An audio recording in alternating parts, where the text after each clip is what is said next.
Welcome back, guys. So in this episode we're going to be regasketing the transmission that's going to go on the M2. So this is the original transmission out of the E30. This is a Getrag G260. So of course it's a BMW transmission from the 80s, so it's going to be leaky. I mean, I've got it pretty decently clean. I mean, this thing was covered, just caked. So I'm going to replace all of the shift shaft seals, the detent plates and all that good stuff, just to make sure that this doesn't leak and make sure that we can monitor leaks just in case. So we're going to start with the detent plate. So the detent plate is just two 10mm screws at the top, and it's not very tight on there.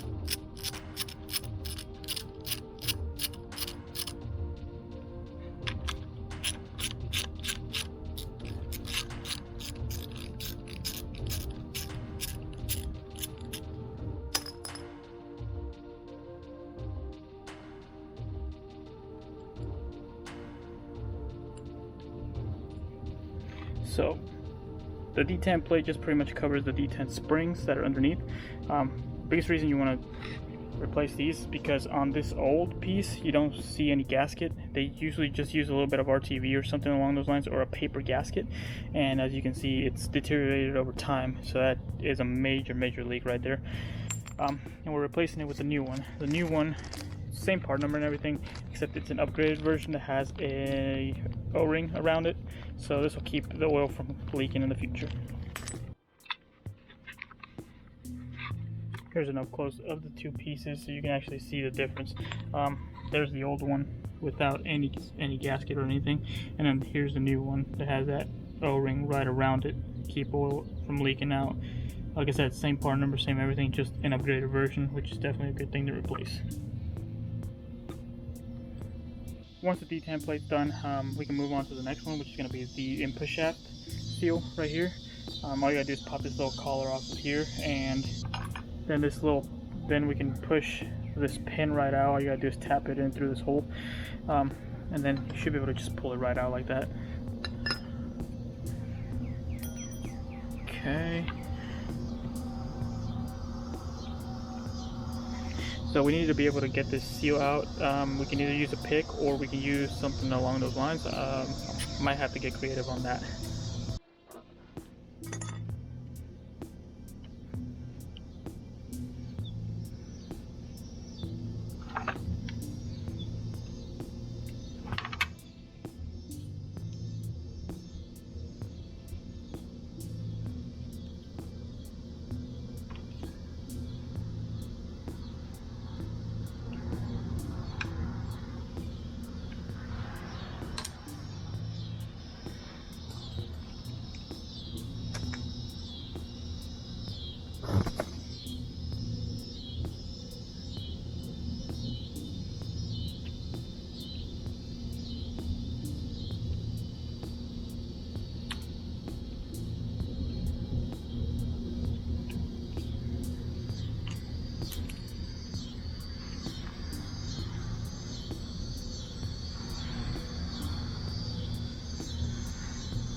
Holy crap, I literally destroyed that seal. I'm glad I was able to get it out. A little bit difficult, but nothing unmanageable, you know. We got the fresh Corteco seal right here, part number. And we're going to use a small socket to tap it in, just to make sure we don't damage it.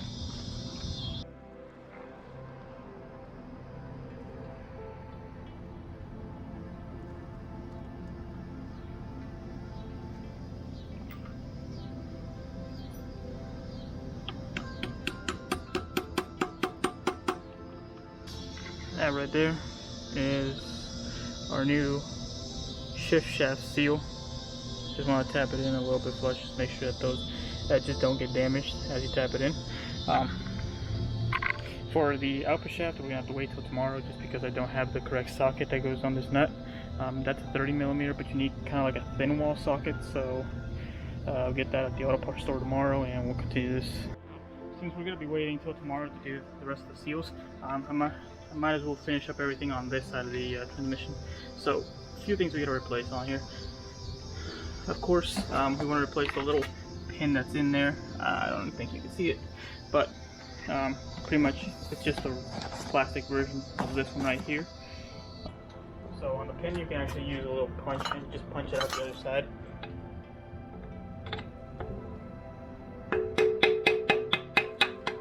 Like that. You can use a 15mm or a 1/2 inch socket and just hammer it in with an extension.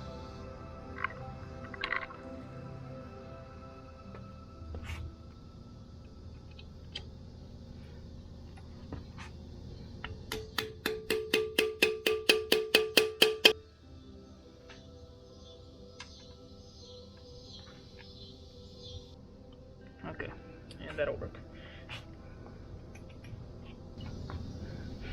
So this piece goes on here like this. And then the spring will go in like this. I'm gonna wait till I throw on the throwout bearing first before assembling this, so we'll wait till tomorrow. Okay, so now that the transmission is mounted to the engine, now we can go back and replace the seal that's on this output shaft, since we can now hold the crankshaft and this won't turn. Got it.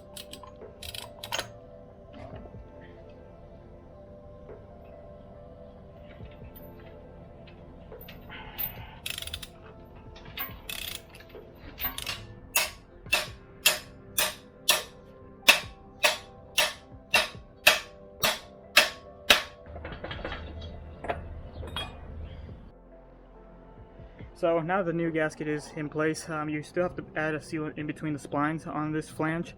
And as far as I know, the only one that you can use is the Curo K2. I do believe that L-Ring is the only manufacturer of it at the moment, so it's kind of hard to get in the States, but every once in a while you'll find it on eBay. So this stuff, you just gotta apply it to the splines on here and also on the flange.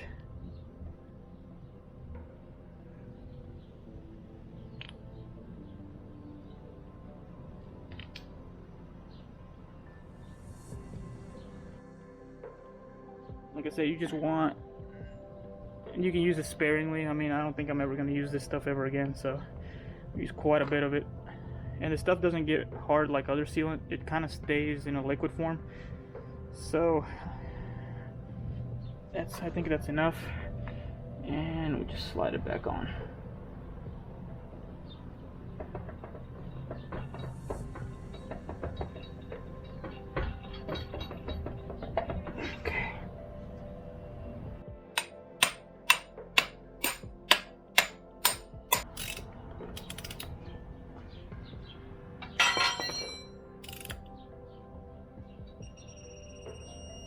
Once the nut is torqued to spec, then don't forget to add the little lock washer that goes on it, and it just goes in like this.